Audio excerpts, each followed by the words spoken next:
Vizianagaram TDP జిల్లా కార్యాలయంలో parliament party అధ్యక్షుడు DCCB chairman Kimidi Nagarjuna media సమావేశంలో వైసీపీ నేత పచ్చ సత్యనారాయణపై తీవ్ర వ్యాఖ్యలు చేశారు. టీడీపీ అశోక్ బంగ్లాలో జరిగిన సమావేశంలో ఆయన వైసీపీ నాయకుల తీరును తీవ్రంగా విమర్శించారు.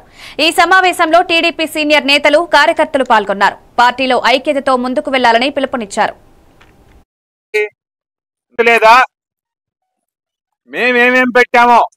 అందులో 80% ఈ రోజుకి పూర్తి చేయలేదా?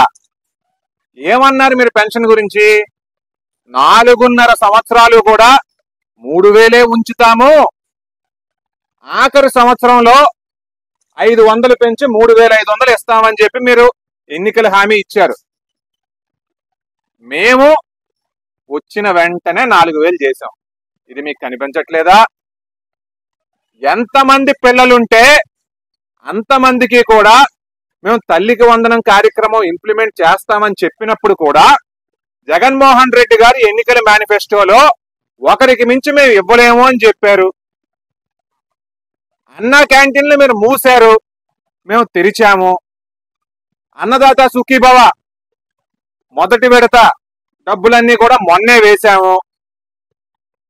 నియోజకవర్గానికి ఒక ఇండస్ట్రియల్ పార్క్ అనేది మేము తీసుకొస్తున్నాము. అన్ని తరహాల పరిశ్రమలు కూడా ఆంధ్ర రాష్ట్రంలో డెవలప్ అయ్యేలాగా చూస్తున్నాము. టూరిజం ను కూడా ఇండస్ట్రీ లెవెల్ స్టేటస్ ఇచ్చాము.